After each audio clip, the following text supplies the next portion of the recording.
L'amour, et en particulier l'amour-passion, tel que j'ai essayé de le décrire, n'est plus à la mode, n'est plus à l'ordre du jour de la réflexion théorique. Précisément, j'ai écrit le livre pour, en quelque sorte, réagir contre cette sorte de dépréciation latente, n'est-ce pas, de silence un peu boudeur des grandes théories, des grandes explications actuelles de la psychologie ou de la société à l'égard d'un sentiment qui tout de même semble bien, disons, sinon éternel, mais en tout cas transhistorique, qui traverse toute l'histoire. Alors je crois qu'il y a il y a toute une série de déterminations, de facteurs. D'abord, il y a une loi formelle qui fait que les modes se suivent et ne se ressemblent pas. Le sentiment amoureux, enfin l'amour-passion, a été l'objet d'un grand investissement littéraire et psychologique dans la première moitié du XIXe siècle, notamment à l'époque du romantisme et surtout du romantisme allemand. Bon, ensuite la mode a changé, la mode a tourné, et par là même cette sorte d'amour romantique a été dépréciée parce qu'il avait eu lieu. C'est ce que j'appelle une loi de rotation formelle, n'est-ce pas? Ensuite, un second facteur plus positif, c'est que bon, les intellectuels, l'intelligentsia est requise depuis tout de même plusieurs décennies, essentiellement par des problèmes d'ordre politique ou sociologique. Par conséquent, s'occuper de l'affect, d'un affect qui, par sa nature, est toujours démentiellement narcissique et en tout cas individualiste, est quelque chose qui est considéré presque comme une faute à l'égard du surmoi, enfin de l'être responsable que l'intellectuel veut être.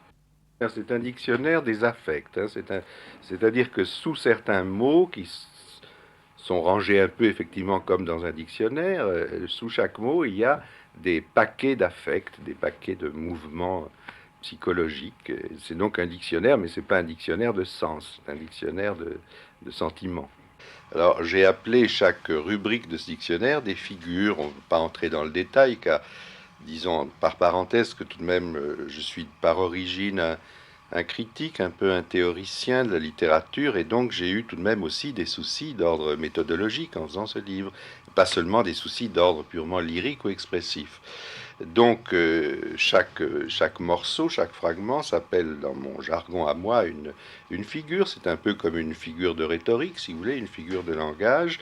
Et j'ai donc donné des noms à chacune de ces figures.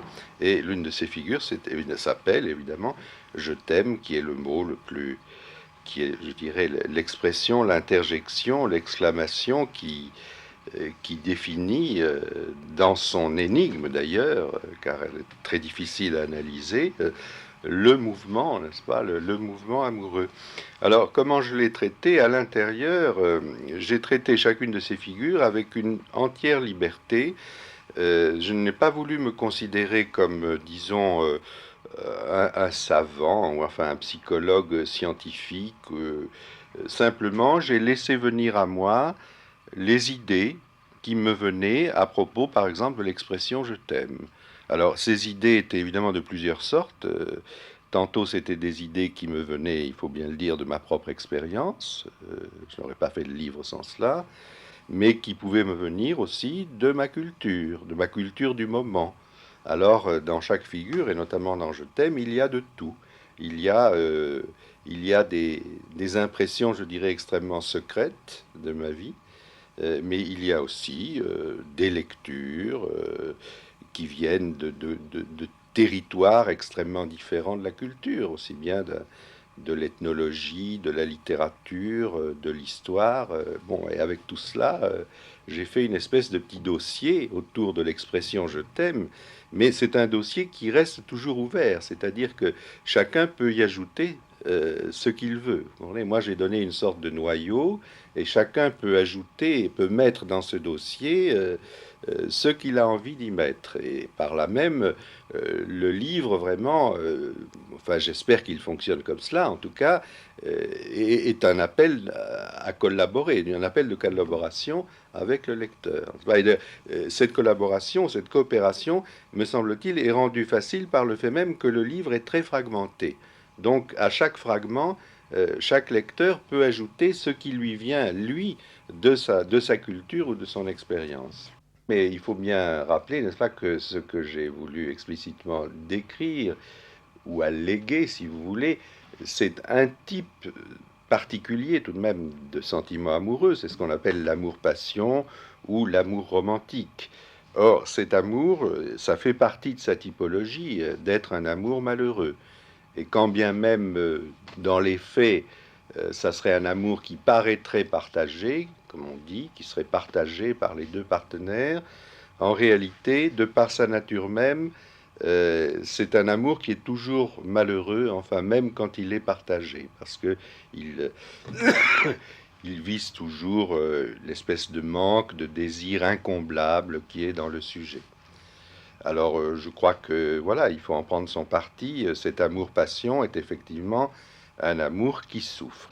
Ce dont souffre l'amoureux, si vous voulez, c'est d'une contradiction atroce qui le fait atrocement souffrir, car d'une part, il veut d'une façon éperdue et absolument sincère le bien total de qui il aime, et en même temps, il se rend très bien compte que le sentiment qu'il éprouve pour cet autre est tout de même un sentiment possessif, est un sentiment de possession, euh, souvent de jalousie, d'emprise, et donc il est pris lui-même dans une contradiction dont il est très conscient et qui le fait souffrir. J'étais absolument convaincu, et je ne suis pas le seul d'ailleurs, que structurellement, si vous voulez, le type de sentiment que j'ai décrit, à savoir l'amour-passion, avec, comment dirais-je, ses implications qui, sur le plan psychanalytique, sont surtout de référence à la mère, enfin de narcissisme, d'un narcissisme qui passe par la référence à la mère, j'étais persuadé que cet amour-passion est, comme on dit maintenant, unisexe, c'est-à-dire qu'il est exactement, c'est une expérience qui peut se décrire exactement dans les mêmes termes pour des hommes, pour des femmes, et je dirais à travers toutes les combinaisons possibles euh, de jeux de partenaires. C'est un amour qui peut être à la fois celui qui se passe entre un homme et une femme, mais aussi dans des couples homosexuels. Ce sera toujours le même sentiment. Ça, c'est ma conviction. Alors, j'ai eu évidemment beaucoup de soucis dans l'écriture du livre à ne jamais marquer en quelque sorte l'appartenance sexuelle, enfin le genre, si vous voulez, de celui ou de celle qui parlait. Vous voyez comme c'est compliqué, puisqu'en français, je suis obligé de choisir entre un masculin et un féminin. Alors j'ai fait très attention pour que, disons, on ne puisse jamais référer d'une façon sûre à le discours tenu à un genre précis de locuteur. Et cela dit, bon, c'est un peu une gageure que j'avais prise, et il y a quelque chose qui m'a fait un très grand plaisir, c'est que même dans les lettres que j'ai reçues après le livre, eh bien, j'ai constaté effectivement que ceux qui m'écrivaient étaient vraiment à égalité des hommes ou des femmes, des jeunes gens ou des jeunes filles.